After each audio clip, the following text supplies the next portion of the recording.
Putting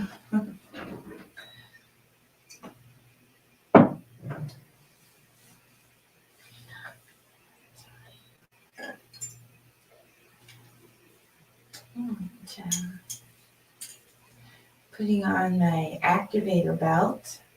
Do it for tuning in. Just getting ready here. Okay. Uja, do it for tuning in. Greetings, good rising and great awakenings. My name is Arit Tachia Amet. Arit Netra Esmeri Ma'ati, or you may know me as Tachia Amet El Ma'at. And today is the third quarter moon. And I've started being more consistent with, following the calendar and the moons and the during holidays. And so I was doing the Cosmic Chimes and chanting from Kimachons with the new moons and full moons. And I've been doing the spiral dance medicine wheel at the equinox, solstices, and mid-seasons. And I've been doing ancient African adorations in alignment with the Natirian holy days. And then I was like, well, what can I do on the first quarter and third quarter moons? And that's when I got the idea to do topics in self-care. And this is helping me prepare because I'm finally ready to start teaching class on sound healing and yoga. And so I'm in the process of putting together the material, the manual, and the presentation materials for the introduction level class on Introduction to the Neteru, because I use scopes, kimachons, and the Aku Seneb yoga posture experience. Well, no, what is it? Yoga meditative movement experience system. All are based on knowing of the cosmic forces of ancient Kemet, the Neteru. So we're going to start with a class, well, not a class, it's a series of classes where we're going to go through each of the Neters and cover their iconography, their myth, ritual, meditation, the sound healing, the chanting, the herbs, the offerings, the crystals, and the sound vibrations. And once we go through all of those, then you'll be ready for the yoga meditative reflective experience, as well as the sound healing initiations, and then following the horoscope astrology. So that's what's coming up. And so these third and first quarter moons self-care are helping me get ready for that, because the first module of sound healing, Kimatone's cosmic sound healing, is going to be self-care. Well, the first level. The intro to the Neteru will be the first module. All right, so that's enough of that. I believe the third quarter moon was at 7:18 a.m. Central, and this was scheduled for 7:30.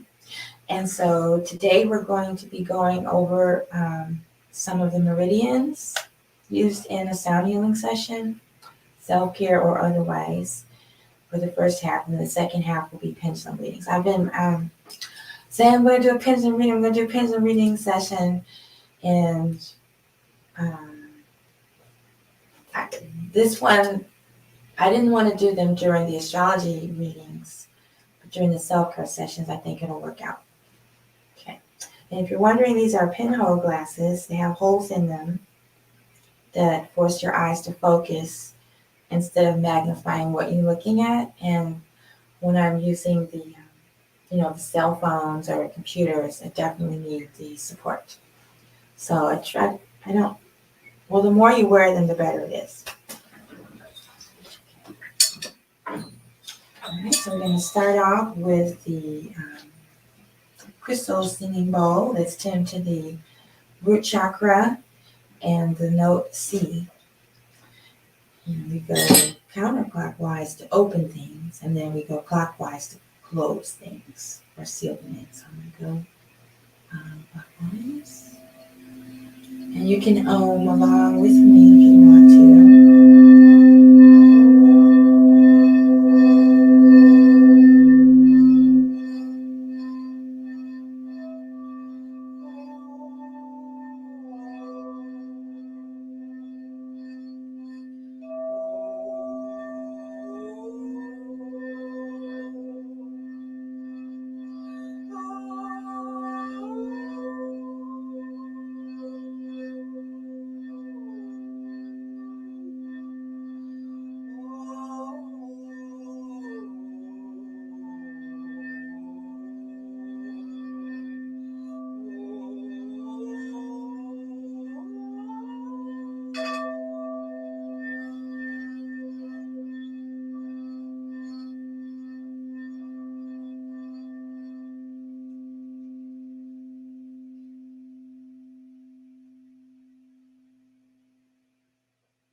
Uja Haran.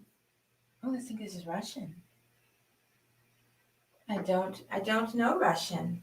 Um, if you could put the translation.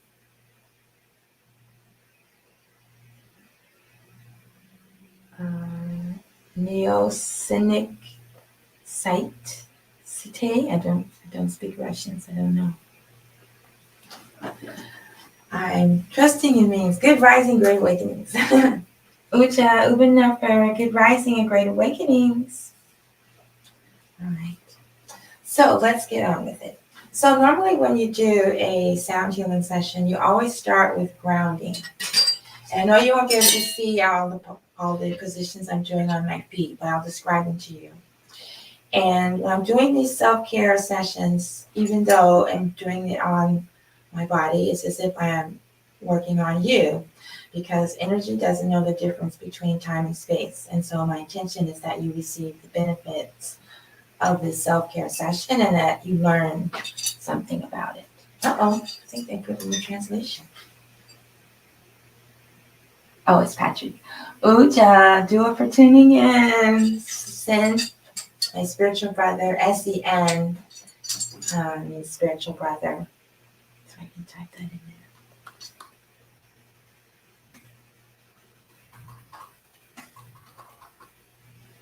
there. Spiritual. If I go too fast, it definitely doesn't work. Okay. Send spiritual brother. Okay. So, so I start with the grounding with I have two sets of tuning forks here. I don't know if you can see them all.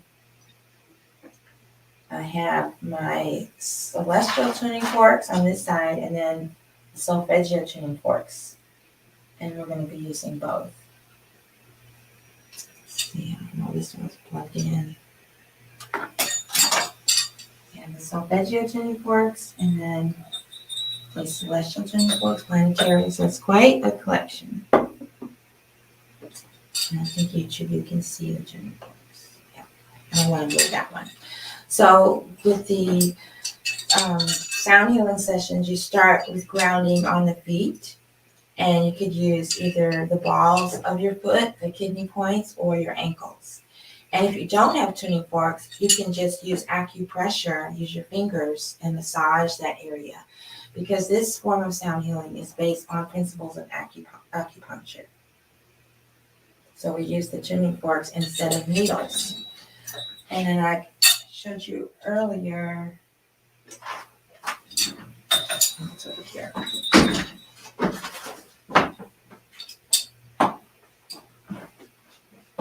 We use a piece of rubber to strike the tuning fork. This is the activator belt. You attach it to your leg, or you can use one of these tabletop activators, and you just strike it.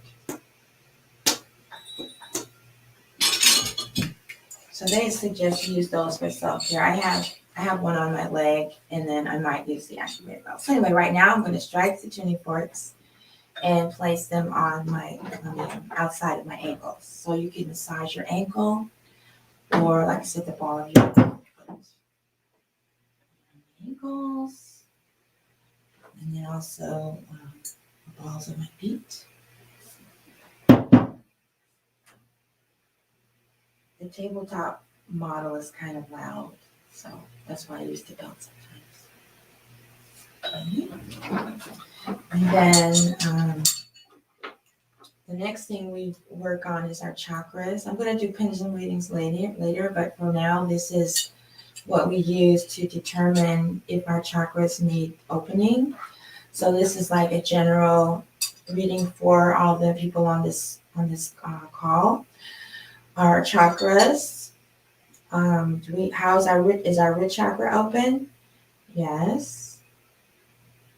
Is the solar plexus chakra open? Creativity chakra open? Yes. Solar plexus? Yes.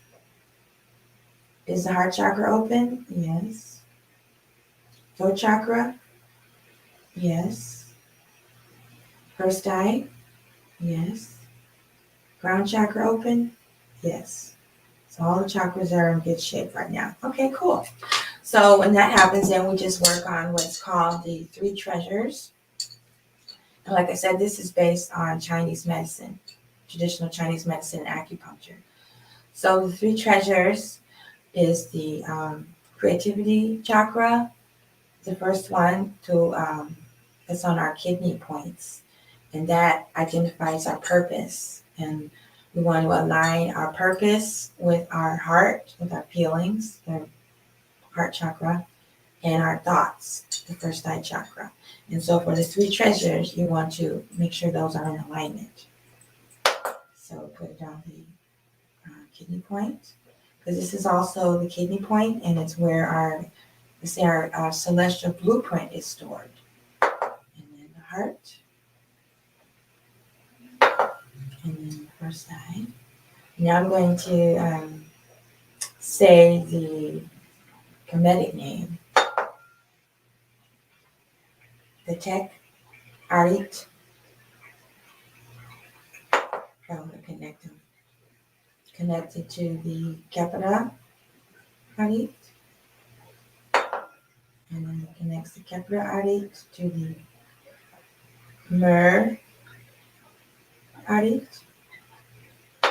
And then Tek, Kepara, Mer. Right? I'm just going to do a few of those. And then let's do what we usually start with is Anpu to open the way. And I think last time I spent the whole time on the chakras, and today, and then I've done a lot of work with healing PTSS with anger and um, um, being bound, just qualities of enslavement passed down through the generations. And I'm going to start working with trauma from assault. So the ones we're going to work with today are to help release grief and loss and sadness. So I'm going to work with this Nebuchadnezzar tone, which represents in this system releasing emotions, getting in touch with feelings, letting go of the past. And then Anpu, her son, is to open the way. Right? So I'm going to do the same thing. I'm going to use the leg activator belt because it's not so loud. So I put it on the Tek, the creativity chakra. And like again, you can just put your hands there, or if you have any crystals, you can use crystals. Or you have, I also have this nano wand. It's a compressed crystal. You can just put the whatever healing device you have. You can't see the stars when your head is always down. True.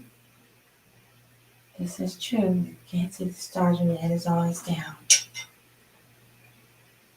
I don't know what you're referring to. But if you want to elaborate, that would be awesome. We can have a conversation. I'm all about the stars. I'm always looking at the stars.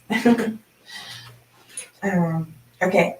So releasing our emotions. Oh, I was telling you could use whatever, like crystals, stones, or just acupressure, or you could just hold your hands over because our hands have energy too. Or you could just receive this healing session knowing that when I'm putting the tuning forks on myself, it's as if I'm putting them on you. So we have Nebuchadnezzar and Anpu on the Tek point, on our kidney point. Releasing longings and regrets, sadness from our heart, our Kepara chakra. And then from our first eye, our Mer chakra, our V2. And then the combination.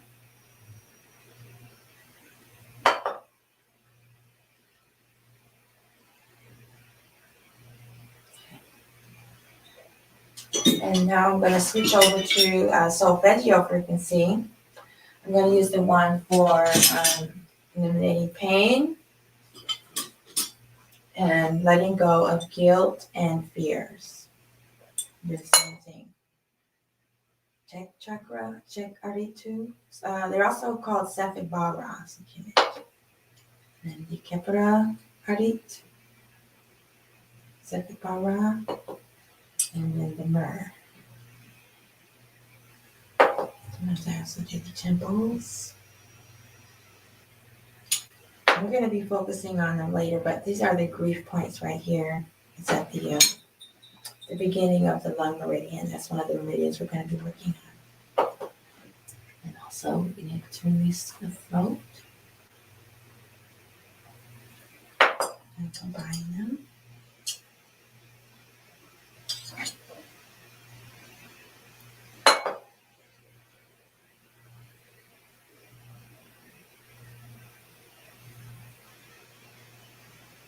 Okay. All right, now we're going to move into meridians. Oh, doing great. So when you take the self-care class, it's only to work on yourself. It's not to work on others. You're not certified to work with others. But for self-care, this information is readily available. You can just look up these charts and find them yourself. You don't have to wait until you take class, because self-care, you're just working on yourself. You're learning more about it. And with tuning forks, you can't hurt yourself. You can't I used the wrong tuning fork, or I got the wrong point, because it's a flow of energy. And so you don't have to feel like with needles, it actually can hurt sometimes. That's why the founders of acutonics came up with this, because they were acupuncturists and astrologers. And one of them is initiated in the Egyptian mysteries even. But some of their patients didn't like needles. And so they devised this whole system of using tuning forks instead of needles, which is really revolutionary. So I have some charts here that I've used from my books, lessons, and this is what I'm getting ready to do. Is I have stacks and stacks of these papers, and I'm just getting ready to organize them all. But here you can see the lung meridian. It's in the arm. It's a lung meridian. So anytime you have a lung affliction, like coronavirus or whatever they're calling it now, COVID, you just massage along your lung meridian. Or you can take, one of your crystals, like this is like selenite, and just move it along the lung meridian. Well, it starts here. I get it backwards. It starts here and goes down, right? It starts here and goes down the arm. And the lung meridian is associated with grief and fear and sadness. And like I said earlier, these are the lung meridian points. So if you're getting, feeling loss or sadness or grief, and you spiraling downward, if you can catch yourself, you can just massage these points, or use your favorite healing stones, or you can use Reiki. I don't like to call it Reiki. I like to just call it energy work. I studied Rasegi, which is the Kemetic version of Reiki, but we know it didn't begin in Japan. And so, if you know me, I'm big on where did it begin, give them the credit where it's due. So I call it energy work or Rasegi. You could use these crystal wands, and start here and move down your lung meridians. But my favorite tool is the tuning forks. So lung meridian, upper yin meridian, associated muscle, pectoralis major, source point, lung 9. The lung meridian begins in the valley between the chest and shoulder, is located between the second and third rib, second intercostal space, and extends along the thumb side of the inner arm, ending at the thumb side base of the thumb nail. So just along there, right there, okay? Oops, sorry about that, people. So now I'm going to take the tuning forks and move them along the lung meridian, and this is to help us release our grief and sadness. The third quarter moon is the time after the full moon where we're emptying out and preparing for the new beginning at the new moon. So the third quarter moon is an excellent time to, let go and release sadness, grief, loss, bitterness, those low vibrations that keep us feeling sad. When, in eternity or in enlightenment, everything is as it is supposed to be, and there's no reason to be sad, even though we may not like it. It is the divine way, and we have to find a way to be at peace with it and accept it. And it's been really hard for me. I've been slow to let go of some grief about my family, and I'm really working on it because I have a new family, and I just need to embrace my spirit family. Okay, so we want to release sadness. We're going to go back to the same ones I had before, to a neck and head. And on self-care is kind of complicated, but you just find ways to make it work. So you just kind of start in the Asara posture, and then you just go down your arm. It's not always easy to do self-care with tuning forks, or you could just move it down, just have the motion down. So we have three vibrations of the frequency. You have low, mid, and high, so just do the same thing.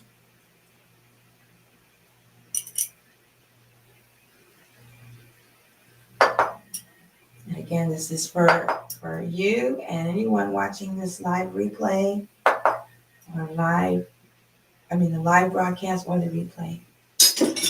And we also have the high frequency tuning forks. You just focus on those points. You can just do this too. That's to release grief. And then when you move the energy forks up, it's letting go and releasing toxins. And when you bring them down, you're manifesting your vision. So that would be, manifesting your state where you release the sadness and grief. Then we have Sedna, which is for dealing with abuse, domestic violence, assault. And I believe it's still in Aries. But I'm going to use this combination to let go of our grief and sadness from abuse or any violations, and that we have the courage to overcome our egoism, because those vibrations are vibrations of egoism, because we have not embraced the now. We have not, accepted what the divine had for us, because these things happen so that we can turn to the divine. That's why these things are in our lives, so that we can learn to trust and develop our spiritual strength, our spiritual power, and trust our intuition, tune into the cosmic mind. Right now, I'm just naming different aspects of the networks. That's how the networks help me. They help me keep everything in order. Okay, so same thing, I'm going to do the lung meridian, starting with the lung points. And then I'm just going to move down the meridian. So the arm that goes to the thumb. And then just move over that as well. I have a big one for Sedna, but the sound is kind of weird. It's not very pleasant, but it must be powerful. I don't use it very often. It's such an unusual sound. And then high frequency.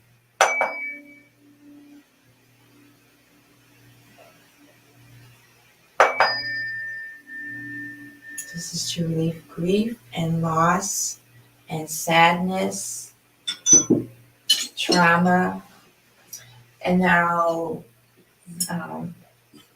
the solfeggio chords. Same thing.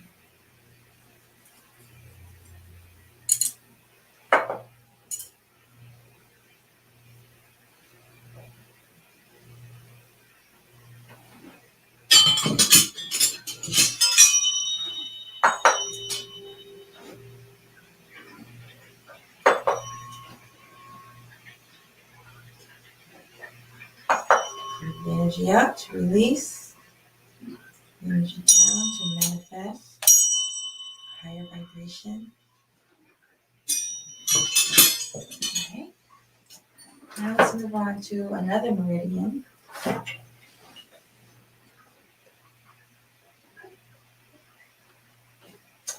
I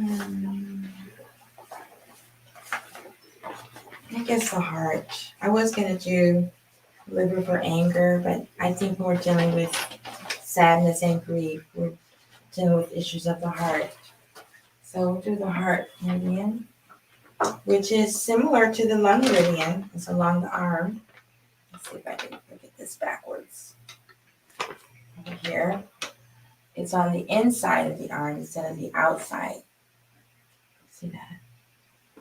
So it ends at the pinky finger, not the thumb. I guess I could still do the anger meridian. Always down. Hello. Yes, always down. I am doing pendulum readings, but I'm doing some self-care sound healing first until about 8:15 or so, and then I'll start with the pendulum readings. So just wait a few more minutes. Okay. So the heart. Okay, so let's read about the heart. Upper yin meridian, associated muscle, rhomboid, source point, age 7, begins at the center of the armpit and travels along the inside of the arm to the base of the little fingernail.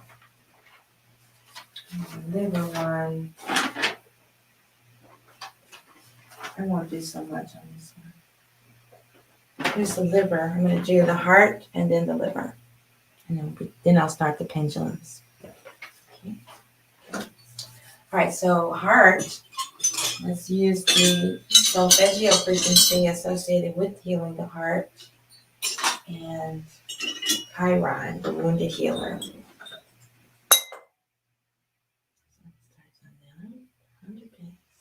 I don't know how I'm going to do this one. I don't think I'm going to be able to do that one the same time. I'll go like this.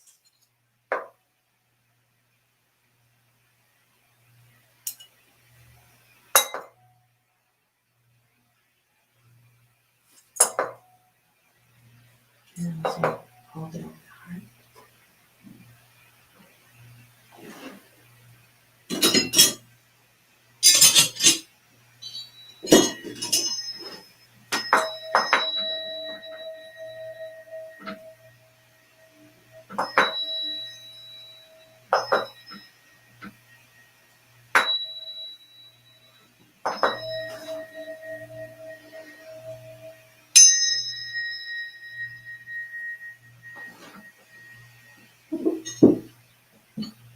And then for the liver, it's the one that starts on the, I didn't read that one, did I? Travels from the base of the little toe side of the big toenail, travels up the inside of the leg and thigh, and goes out to the waistline, and back in and up to end in the 6th intercostal space directly below the nipple. So for anger, I want a transformation. I want liberation. So I'm going to go with, wow, talk about anger. Who was angry in the myth? Asar and Heru. They definitely had reasons to be angry and transmute their anger. So I'm going to do one leg at a time. Travels from the base of the little toe side to the big toenail of the big toenail, travels up the inside of the leg and thigh, ankles out to the waistline, then back in and up to the nipple.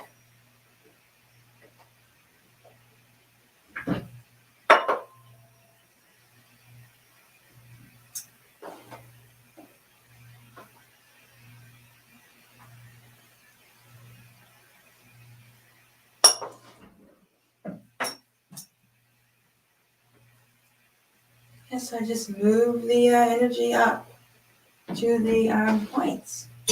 And like I said, you can do this with your crystals. I can do the same thing with my crystal, my selenite. It's like a smudge, a crystal smudge. Or I have my crystal wand, nano wand. Just move the energy up.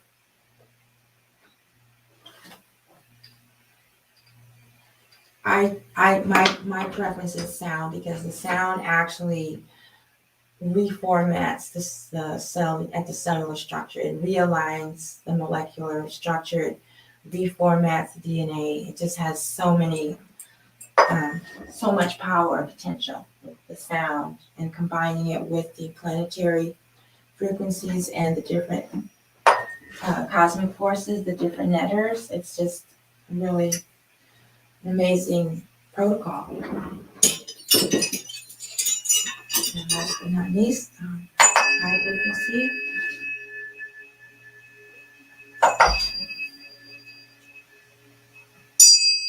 Okay. Alrighty then. And that is the presentation for today for the sound healing. And now we're going to, see if there's any questions. And I certainly appreciate you being on this transmission today. Do you have any questions or any comments? Did you feel anything from that? I've been on these broadcasts with people before, and thank you for the love. They say they actually feel it, so that's why I started doing it again. And I've had people have, I've done consultations with them. You can get a consultation with the chimes for your birth chart, or if you could try this, or you could fly me out to where you are. Or you could fly to Chicago. Thank you. Okay, getting ready for work. Thank you for being here. Okay, so we're going to transition into the pendulum readings. I have a question here already on TikTok. Am I doing questions? Yes, here we go.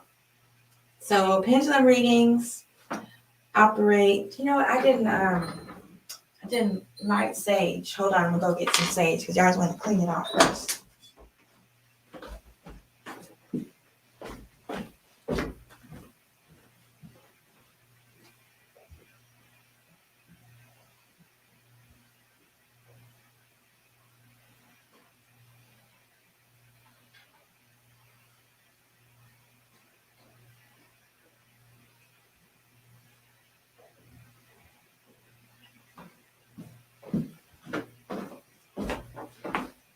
Okay.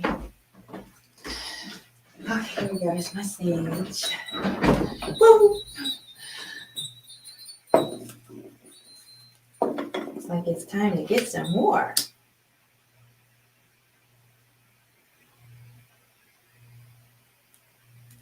And again, these are pinhole glasses, and I need them to be able to read your comments. My eyes aren't as good as they used to be. And this helped them get better. I don't know if you've followed my chronicles, but I've actually been able to start sewing again because I can thread the needle. So this is how I clean my pendulum. I just let it, the smoke, wash over it. And my intention is that it's, cleansed and purified. And with the pendulum readings, you ask it, show me yes, show me no. And that's, you didn't see it over here. Show me yes, and show me no. I love it when it stops moving and changes directions. I still don't know how it does that.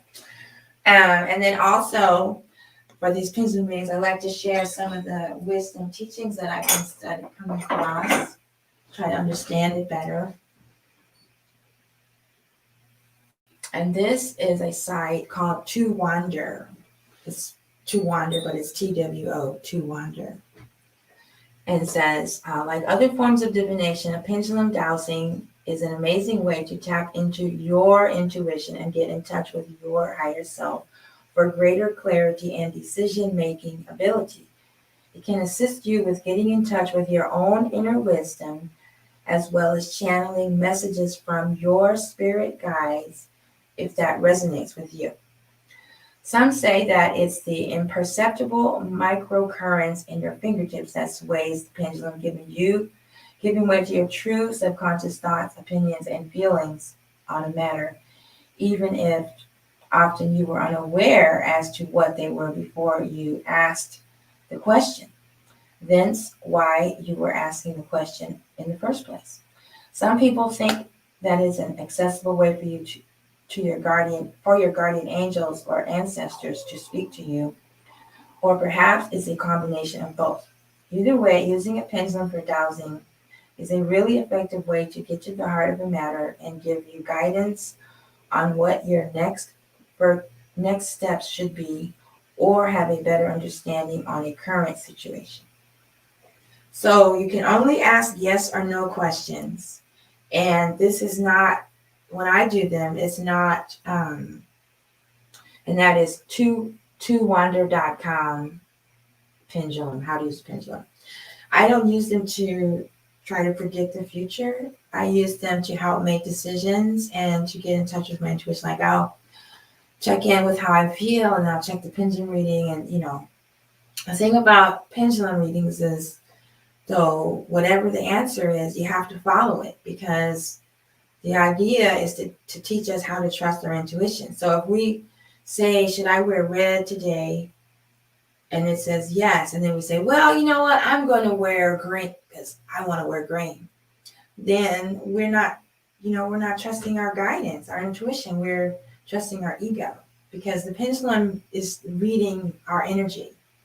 It's reading what's best for us, not what our ego or our mind thinks or what somebody else thinks.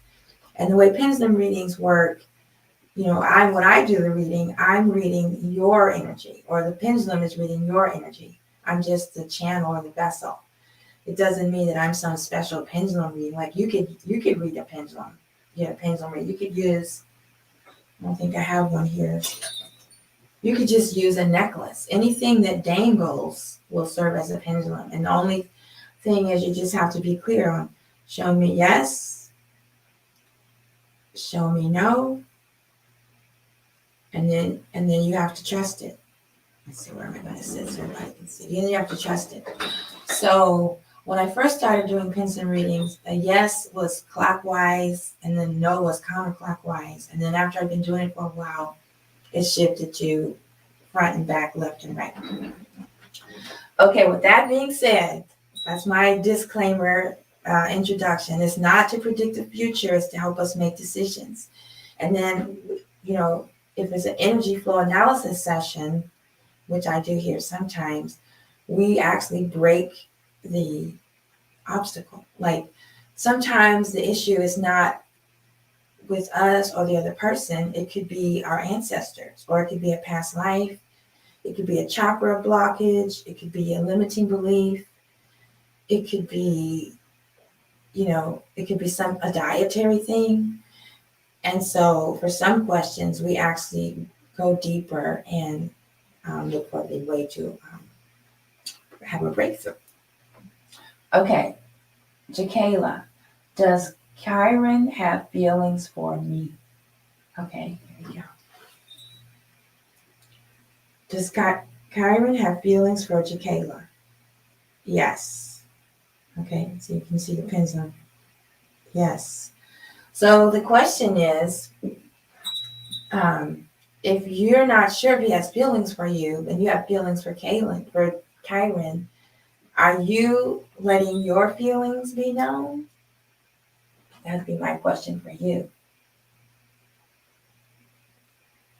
So that would be my question: is are you open? Is your heart open? Is it possible for him to pick up feelings? Or another question is, let's see what the pendulum is. Jakayla's heart chakra open and radiating so he can receive? All right. Is Chiron's heart closed due to trauma? Okay. Is Chiron's heart closed due to trauma in this lifetime? Okay. Is there trauma from ancestors? And is there trauma from Chiron's past life? Okay. So I don't know if you're still on. I know it took me a long time to answer your question.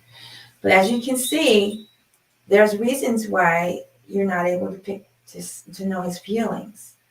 So then you could decide if you want to help him or her get in touch with their feelings.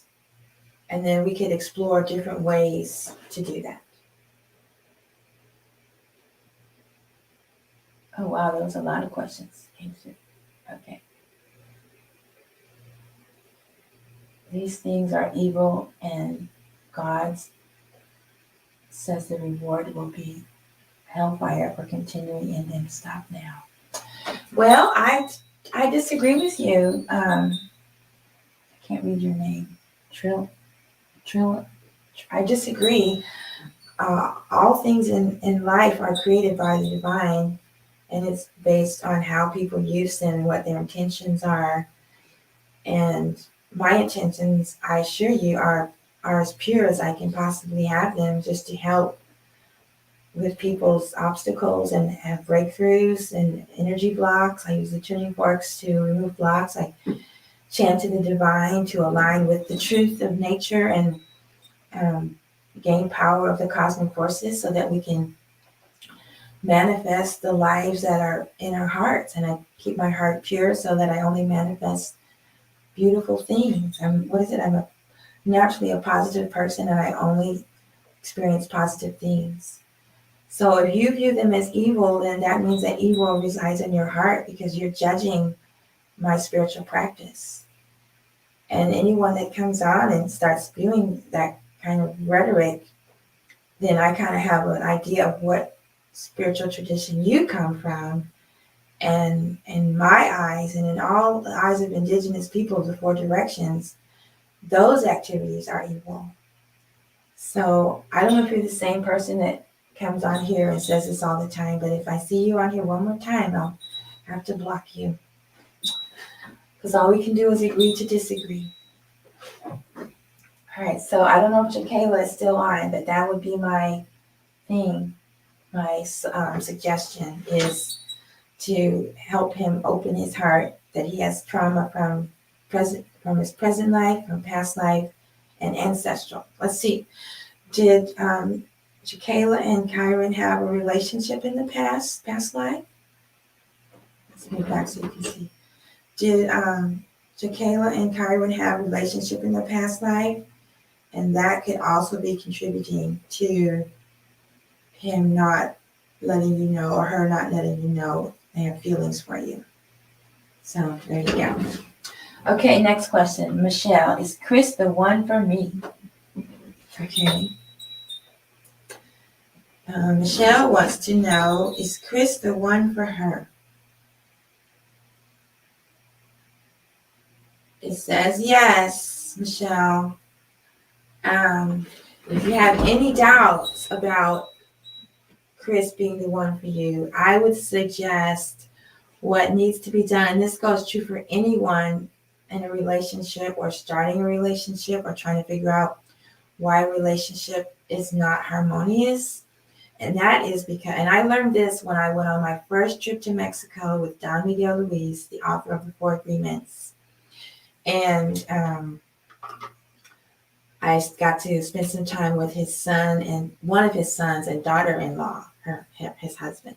And she shared with me the teaching from Don Miguel Ruiz that in order for a couple to be harmonious and to be, to make it, is the inner male of, I'll say of Michelle, has to be attracted and in harmony with the inner female of Chris. The inner female of Michelle has to be attracted to the inner male of Chris. The inner male of Chris has to be attracted to the inner female of Michelle. And the inner female of Chris has to be attracted to the inner male of Michelle. And the only way that can happen is if Michelle, inner male and inner female are united, and Chris's inner male and inner female are united. And then you have the physical attraction of Michelle and Chris. And this applies in all types of couples relationships, heterosexual, homosexual, business, family, neighborhood, association, you know, that's what 1, 2, 3, 4, 5, 6, 7 relationships that have to be in harmony. And so if you have any doubts that Chris is the person for you, I would recommend that you tune in and reconcile your inner male and your inner female so that they're like, yes. And then you will attract a person who has done similar work, and then, then you guys, or I would say you guys, then you all can really unite. And until that happens, the relationships are not going to work. And after I came into that information, I set about to really work on my inner male, because I realized the reason why all my relationships with men weren't working is because I was so angry at men because of the trauma I experienced. And I was really angry at my inner male, my inner masculine. I didn't trust the divine masculine. I had a lot of trust issues with male energy. And I had spent a lot of time building up my female energy because I had never even heard of that before. So then they were out of alignment. And so I worked really hard to bring them into alignment. And then I started meeting men who were in touch with their inner female. But I was meeting men who was in touch with their inner female, but it was out of balance. Like their inner female was overpowering their inner masculine. And that's when I knew that my inner masculine had gotten too strong. And so then I worked on balancing within myself. And now I'm with a partner who is very strong male, like definitely. And he's in touch with his inner female, and it's balanced. And it's beautiful. Every now and then I look at him and I'll see his inner female. And it's an amazing experience. So Michelle, that is more than a pendulum reading. That is an energy flow analysis. And I hope that resonated with you. Okay. Will I ever move to Hawaii? Should I move to Hawaii? Okay, let's do this. I can't see your name, but I can see your picture. So, and I hope you're still on the line. I'm sorry it takes me a while to get through these. You can watch the replay. It'll be posted on my Kimatone's YouTube channel. Okay. Will this person move to Hawaii? Okay, first question was, will I ever move to Hawaii? And then, should I move to Hawaii? Okay, so those are two different questions. Okay, let's get this straight. Okay, let me move back so everybody can see. Will this person ever move to Hawaii? Okay, it says yes. And then the person asks, should they move to Hawaii? And it says no. Okay, so that is going to be a tough one. Will you ever move to Hawaii, and should you move to Hawaii? So if there's a block, if you want to move to Hawaii and your energy, maybe that's why you haven't moved, is because your energy is conflicted. So I don't know if you're still on. I hope you're still on. But we're going to do it anyway. So like in my case, I have wanted to leave the United States for 3 decades, and I didn't leave because of my family. And once I got a divorce and my children were grown, I didn't leave because I didn't want to leave my daughter, because I was pretty much her family. And then I inherited an apartment building. I had this idea I should get the apartment building renovated, get income, and then I'll be able to move, right? And then whenever things go bad, I should move. But I don't move because at my core, I want to get the building renovated. My ancestors want me to get it renovated. It's the best, most reasonable, logical, wise business thing to do. And so I have this conflicted energy. I want to move. This is not the right time. So let's see what's causing this conflict. She will move to Hawaii, but she shouldn't move to Hawaii. Is this conflict based on something in her ancestral lineage? No. Is it based on something in a past life experience? Yes. Is it something that happened in this life? No, it's past life. Okay. How many lifetimes ago? One lifetime ago? Two? Three, 4, 5, 6, 7, 8 lifetimes ago? 9, 10. Okay, so 10 lifetimes ago, something happened that you were in Hawaii, and because of that, it's not a good thing for you to move to Hawaii. Now, is there anything that this person can do to remove this block or obstacle? Well, of course there is. Okay, so the first step we do is we just scan. When we move the energy up, we're removing blocks and obstacles. And so right now I'm removing the block that this person has to moving to Hawaii from 10 lifetimes ago. And so this will start the ball rolling. So now in your life, things are going to come up to help you eliminate this, negative karma. Like in my case, I did one of these readings for myself, and it turns out when the building was first built 100 years ago, I was the original builder in my past life, and I double-crossed a contractor, and he stabbed me and I died. And I tell you, I've had the worst luck with contractors since I inherited this building. And I'm not going to be able to enjoy my peace or whatever where I moved to until I deal with this issue. Okay, melanated people, this broadcast is about to end, so I'm going to turn it off and start another one. So if you want to tune back in, just join in to the next live. Thank you.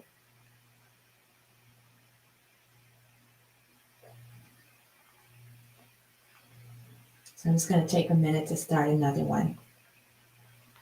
Because we can change or manifest, our creation. Like, this is your creation. You have this idea to live in Hawaii, and you're asking, will you ever, and then should you? So to me, that's very significant. So that means there's an energy block that's keeping you from making that move, and that doesn't mean you should never move. It just means in this moment it's not for you because you have some unfinished business. So you could do ancestor work, you could do tuning forks, you could do fasting, you could write in your journal like, well, what happened in my past life that's keeping me from moving to Hawaii? And you just ask yourself, you find out. This is just to open the door, Now find out, ask your ancestors, or meditate on Hawaii, or learn about the history of Hawaii. What was going on 10 lifetimes ago? That could be, you could say 1,000 years ago, or 2,000 years ago, or 10,000, look into the history. Use your imagination. But that's going to be the key. Use your imagination to resolve the situation, because there's this thing called revisioning. So if, let's say you're in a relationship and you have a huge argument with someone, and then you all break up, and 10 years later you're still bothered by this. I'm talking to myself. And so with revisioning, you can reimagine the outcome, and then benefit from the vibrations of the desired outcome that you would have preferred. You're not going to change. Well, according to this person, you actually can change it because you're changing the frequency and the energy. So if your imagination tells you that 10 lifetimes ago you did something that was unrighteous, and the person there put a spell on you, and if you go back, something bad going to happen. Well, so you revision it so that you are a misunderstanding and you're able to resolve it 10 lifetimes ago, and you meditate, visualize, artwork, whatever your tool is, with that vibration, and then eventually it'll replace the toxic energy of the outcome that happened. Because we're talking about fifth dimension technology, not 3D. We're talking about beyond time and space. That's what I'm striving for. I just learned yesterday from TikTok about Kairos time. There's Chronos time and Kairos time. And Kairos time is moments beyond time, outside of time. And it's moments where truth is revealed or where proof is given, or things where you deal with the quality of the moment rather than the length of the moment, quality over quantity. And that like the goddess Annette is the weaver of creation. I'm going to do a video on the weaver too, because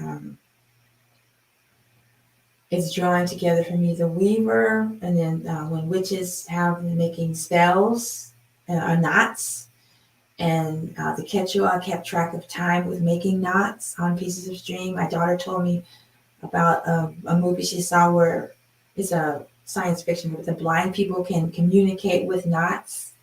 And so I'm going to be getting into that in the future as well, about weaving, because time and space is woven. Anyway, I'm getting off track. Let me get back to the pendulums. Sarah, I don't know. Will Johnny propose to me in February? Okay, let's see. I don't know if you're still on the call. I tend to get caught up in the energy flow analysis. All right. Will Johnny propose in February? It says yes. So make sure you're open to receive. Make sure that your inner male is in attune with your inner female, and be positive that your inner male is attracted to his inner female and your inner female is attracted to his inner male. And then you've done your homework. But make sure that your inner male and your inner female are at peace. Am I doing questions? I am doing questions, and I am not asking anything. If you want to send me some diamonds or a cash app, that would be amazing. At the moment, I am sharing my gifts. And when I share my gifts, I radiate abundance and I attract more than enough than is necessary to continue sharing my gifts. That's where I am with it right now. I have stopped trying to make money because it wasn't working. I'm shifted into 5D. So, but I will accept donations. If you just tap on the screen, on TikTok, if you just tap on the screen, then that sends out hearts, and then TikTok shoots the video out to other people. You could like my videos. You could follow me on YouTube. You could listen to my music on Spotify. I have 6 CDs out on Spotify. You could visit my Bandcamp page. I have music that has not been released professionally on Bandcamp, and you could listen to that and download it for like $1. You can tell your friends about me. You can watch my videos when I post them on TikTok. But for now, I'm just sharing my gifts. I'm going to start teaching class soon. I will be charging money for those, so you could sign up for those. But in the meantime, you can just tap your screen. Thank you for asking. Okay, so what is your question? Javier, does Catherine have romantic feelings for me? It says yes. Javier asked if Catherine has romantic feelings for him. And Pendulum says yes. So remember, the pendulum is reading your energy. So it could be that you want her to. It's reading your spirit guides are tuning in. Your ancestors are tuning in. And it's also tuning in on what's best for you.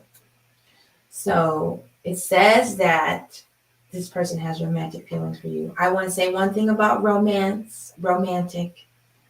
What I learned about romance is that it comes from the time of the Romans, when they were going around looting and pillaging and raping and destroying and conquering indigenous peoples from the 4 directions. The word romance came because when the warriors, they had women or men, I guess, in every town. And so when they would go to their lover in this town, they would present the lover with gifts and flowers and chocolates to make up for the fact that they are gone, 300 days out of the year. And that romance is not really an expression of true love. And the other thing I want to say is romantic love is not lasting. It could just go like that. So go for something deeper than romantic love, like twin flame or soul mate or destiny or love of your life or eternal love or the love you've been searching for lifetimes. Like go for something more than romance. And it'll last a lot longer. Really, trust me. Yeah. And then, like I said before, make sure that your inner masculine is in harmony with your inner feminine, that your inner masculine is attracted to her inner feminine, and that your inner feminine is attracted to her inner masculine. And then you've done, all that you can do to prepare. Then the next thing is, are you going to wait for this person to make a first move, or are you going to make a first move? Because a lot of times we put the power in the other person about the relationship, or do they love me, or is this the person for me? And it's really on us. Like, are we in tune with ourselves? Are we the best version of ourselves so that we will attract someone who has also done this type of work and that they're ready for a relationship? Because sometimes that's really what it is. Like, you could be attracted to a person physically, but spiritually you don't line up. Or like the last person I did, there's an obstacle from a relationship they had in their past that was never resolved. And so they're in this lifetime together so they can resolve it. But if they're just like looking at us like, well, why are we arguing all the time?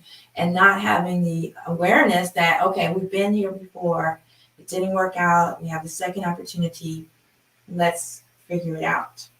And then that gives you a whole new perspective on your relationship, because in the Netarian, ancient African, Egyptian, Kemetic tradition of Shatau Neter, Temple of Aset, the reason we have relationships, whether they be loving, business, the salesman that sold you your shoes, your mailman, like all relationships exist so that we can attain enlightenment. They give us the opportunity to get to know ourselves, to control our ego, to trust, to see the divine in others. That's what a relationship is for. That's what sex is for. It's so you can be so close with someone that you can do this. And we in America and the West, we have it all wrong. So when you choose to be in a relationship with someone, yes, you want to be physically attractive, but you want to be energetically attractive. You want to be destined to go through this experience, because this is what you signed up for. You signed up to have this experience, and in order to have these experiences, you need to have relationships. What is the saying? If you want to be enlightened, don't get married, because it'll be a distraction. You'll be focused on your relationship. You won't have time for meditation. You'll blow off your yoga practice. You'll be like arguing. You'll have, you have relationship issues. So if you're seeking enlightenment, do not get married. However, if you want to get enlightened really fast, get married. It's like a rock tumbler. When you get like raw stones from the earth, and then they're all like chunky and clunky and, blurry, and you put it in a rock tumbler, and it tumbles it up, and then when it comes out, it's all polished, So that is the reason to have a relationship. That is the reason you want to have a relationship with this person. And if you want to have a relationship with this person, they don't want to have a relationship with you, that doesn't mean anything's wrong with you. That just means that their inner male and their inner female was not attracted to yours. And you just keep, you go on to the next one until you find the right partner for this enlightenment journey of enlightenment. Okay, so I hope that answers your question, Javier. It's like there's a few more. No? Okay. Are there any more questions? Anyone have any more pendulum reading questions? Because I did the self-care already. I could do some more. Here you go. Christy, will Antonio be my forever love? Okay, Christy. Yes. Okay, here's for Christy. Now, I'm going to say will, however, if he is your eternal, we're going to ask it 2 times. Will Antonio be her forever love? It says yes. Is Antonio already her forever love? Yes. Have they had a relationship in the past, a past life relationship? Yes. Right. Do they have any issues from their past relationship to be worked out in this lifetime? Yes. Okay. So, according to your energy, your spirit guides, your ancestors, your energy reading, your energy work, you are already eternal loves. So you just have to figure out each other's love language. Okay. Work on getting your inner male and your inner female in harmony so that it can be open to receive Antonio in this lifetime. Because apparently you've already been together before and you have some unfinished business. Okay, we've got a question here on YouTube. What a harsh analogy, but definitely a reality. Oh, okay. I thought you had a question. Okay. I'm glad something resonates with you. This is energy flow analysis. I do a pendulum reading and then we identify the block and then we set out to eliminate the block. Okay. Someone followed the host. Someone sent me likes. Thank you for sending me likes. Okay. All right. Are there any more questions? Any more questions for the pendulum readings? Okay. Then I'll do some more self-care. I'm going to do one for the individuals that are seeking their loved ones, their soulmates, that they are able to connect with their inner self-love, because this is about self-care. Because when we're able to fully love ourselves, that's when we're able to love others and to receive love of others. If we don't fully love ourselves, we're not able to love others and we're not able to receive love. And I know that from my own experience, because when I was traumatized for all those decades, I didn't know myself and I did not love myself. And I was numb. I wasn't really feeling love. I could see love, but I didn't think I could feel it. It's because I had it wrong. I thought it was going to be like a physical sensation. However, once I got really in touch with my intuition, it's a feeling in your heart. And it's love. It's not love for this person or love for that person, or you don't love this person and you used to love that person, but you don't love them anymore. It's just love. Unitarian love is love for everyone equally. You don't have one person that you love more than others. You have people that you love differently than others, but you love everyone equally. You're not trying to have sex with everyone. You're not trying to have dinner with everyone. You're not trying to homeschool all the children in the world. You love all the children and you have a relationship with certain people, but the love is universal. And once you get there, because you love yourself, then you can love others and then you'll attract, your special loved ones. At least that's been my experience. All right, so let's start again with the heart. And we have Venus, or Hetaru, the goddess of love. So in this tradition, let's see, because I'm making a chart of the solfeggio frequencies with the Kemetic chakras and Kemetic neters associated with the solfeggio frequency. So I haven't finished. I was going to save it for the class, but I think I'm going to use it to promote the class, get people interested in the class. All right, so we're dealing with, okay, so this is the tone. This is the Aritu, the chakra named Kepara. The heart chakra that frequency nectar is net. So it's Kepra net, and that is for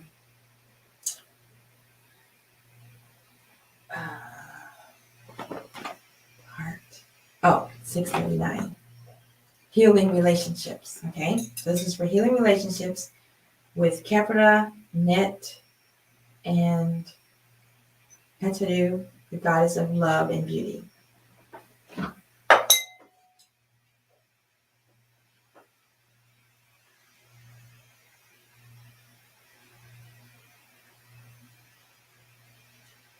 And then we're able to express our love for ourselves and others, free of egoism,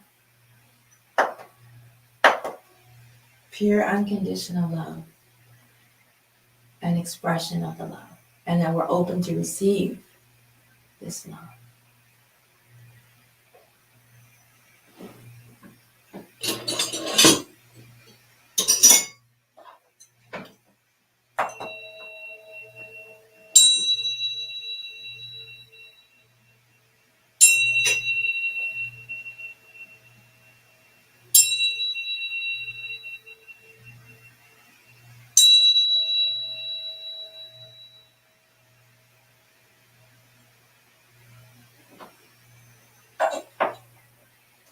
Okay, so I'm being guided to share with you the a little bit about my present day relationship. You may have seen this beautiful, handsome, gorgeous king in a few of my TikToks. I've been trying to get him to do another one with me.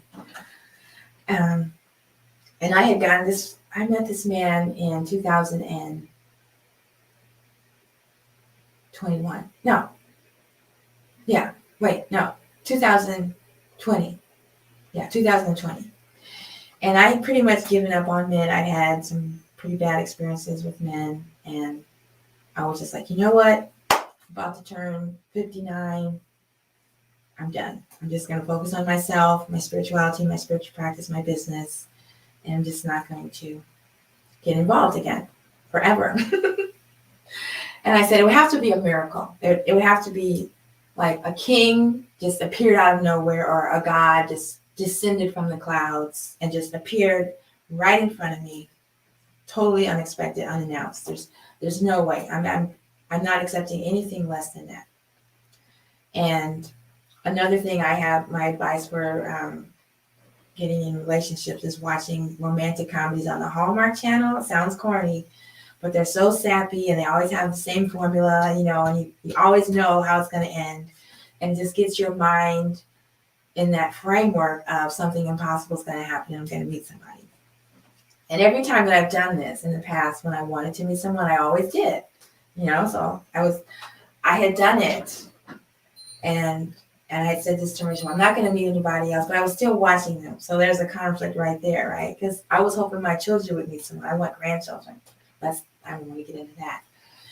And so I said, okay, well, it'd have to be like a miracle.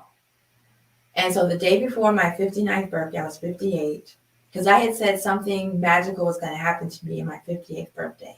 And it was the day before my 59th birthday. And I went to Kemet, you know, so that was magical, but something like magical. It hadn't happened. I was like, oh, well. So August 4th is here. I'm walking back from my mailbox to my apartment, and I run into a neighbor. My next door neighbor is walking towards me. So we stop and chat there on the sidewalk, 2 blocks from my house. I've been to Egypt. I've been to Mexico, Brazil, Ecuador, Peru. You know, like, I'm going to find this indigenous man somewhere, you know, someone who's conscious, spiritual. I like, you know, since my divorce, I've been looking. And so this is 2 blocks from where I grew up, and I've just recently moved back there. And so the guy, my neighbor, was like, you know what? I need to talk to somebody about locks. I've spoken to you about growing your locks. I need to speak to a king. I need to speak to a brother. I need to speak to a king about growing locks. I'm like, well, okay. And so we're in the middle of, you know, the hood. And I know there's people there with locks, but I don't know if any of them are on a spiritual journey. And I was just laughing to myself, well, good luck, you know, meeting someone like that here, because it's rare. It shouldn't be, but it is. I don't. And I'm not saying anything bad about him. I love the people in the hood, and I feel like when I move back there, I'm gonna be involved with revitalizing my neighborhood. That's my vision. But anyway, all of a sudden, this man just pulls up, parks his car right in front of where we're talking. He opens the car door. He gets out. He's got long locks, and they're braided, how, styled locks. He's a very handsome man. And he's going to visit someone in the apartment building. And my neighbor says, "Hey, you, I need to talk to you. You're a king. You got locks. Come over here and talk to us. I need to talk to you about locks." And I'm just laughing like, oh gosh. And so this handsome king walks over to us, and he's got this beautiful smile. And I'm just like, oh gosh, I'm just laughing. And they start talking, and then we're all joking. And then my neighbor says, "Well, I gotta go, but I think you all should exchange numbers. I think this is the beginning of something." And I said, "Oh no, I'm sure I'm much too old for him. I don't think he would be interested in me." And he's like, "What do you mean?" I said, "How old are you?" He says, "Oh, I'm about to turn 59 tomorrow. It's my birthday." He says, "Well, I'm 54, so I'm gonna take you out." I was like, ah.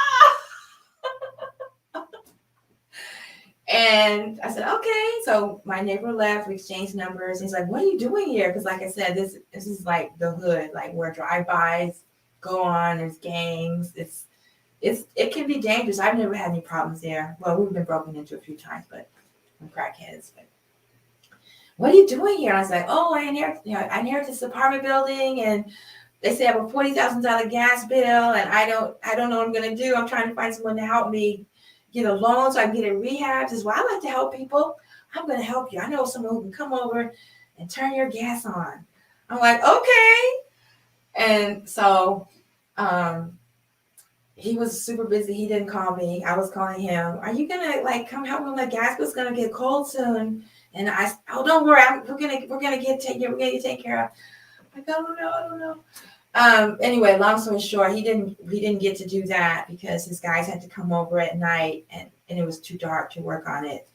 And so I just kind of blew him off. And then I ended up moving to another apartment for the winter in October. And the day I was moving, he called and he helped me move. And then we've been together ever since. And he literally is a king that just walked into my life out of nowhere. And I couldn't deny it. Like, I have not really dated a man that I felt like was a king. I knew my first husband was a king, but he wasn't embodying it. And so that's all I have to say about that. It was a long story. I just wanted to share that, I had worked a lot on my inner male, inner female. I had set the standards really high, because I had a few that were kingly, but like I said, their female was out of balance. I've had a few men whose masculinity was toxic. But this gentleman king, who is an alpha, don't mess with me because we'll be reading about your obituary.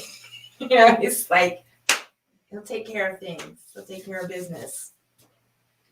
So I just wanted to share that it can happen. It will happen if it's meant to happen.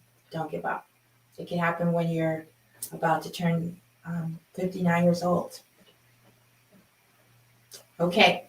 All right. So that is my presentation for today. It's the third quarter moon. It's time to let go of toxins, experiences, longings, disbeliefs, doubts, and open the way for the new moon. So we have a new beginning. Next week, I'll be back for the new moon, which they're calling a black new moon. Okay, what's that all about? That is because there's actually 13 moons in a year, and our calendar only has 12 months. It's the reason why they have blue moons, which is 2 full moons in 1 month. A black new moon is 2 new moons in 1 month. Depending on your time zone, you'll either have 2 new moons in January or 2 new moons in February. So in Chicago, we have 2 in January, so there'll be no new moon in February. But it's a man-made thing because there's actually 13 months in a calendar year, and it's the Western system that ignores this due to the precession of the equinox. So I'll be back with Cosmic Chimes and Chanting on January 31st. I'll be back with the Spiral Dance Medicine Wheel honoring the middle of winter Candlemas when the days get longer and longer. It's probably going to be snowed out, so I will not be going to the lake. I'll just do it in my living room. And I do not have the calendar for the Ancient African Adorations, the music live streams. I don't have that together yet. And I have not been able to post my clips from any broadcasts on TikTok because TikTok is taking up 26 gigabytes on my phone. And I'm not able to do that. So I'm going to get a new phone during Mercury retrograde. Yes, it's still Mercury retrograde until the new moon. So I'm hoping to get that done during Mercury retrograde. However, you can watch the full replays on the YouTube channel. And I'm going live either on Melanated People or Telegram. And I'm going to be exploring Twitter, Pinterest, and I think you can go live on LinkedIn now. So I'm going to be rotating those, and there's no schedule. You just have to catch me. Sorry. But you can always find me live on YouTube and TikTok. Okay? If there's any more questions, I don't know. You can always make a donation to Asmatashi Temple of Divine Light Healing and Sweet Sounds, which is this space. My business is not a business, it's a temple that has business ventures. At Cash App $ Amet El Ma'at. Let me type that in here.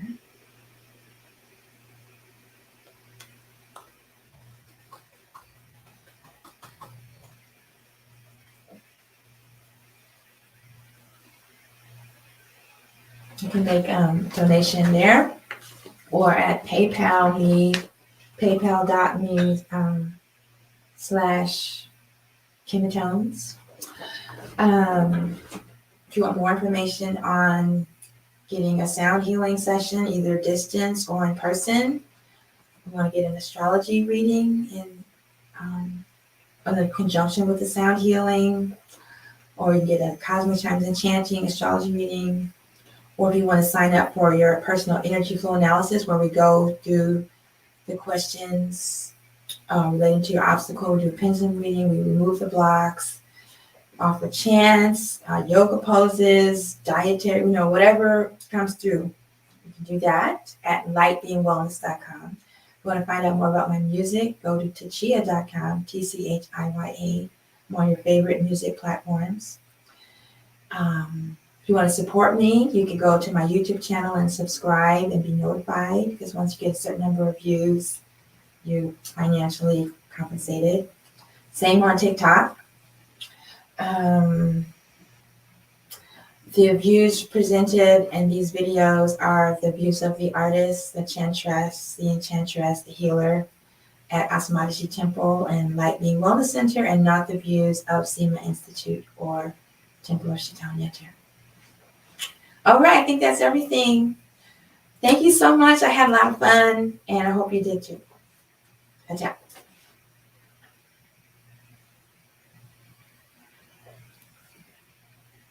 It's hard to push these buttons. There we go. Do a tap.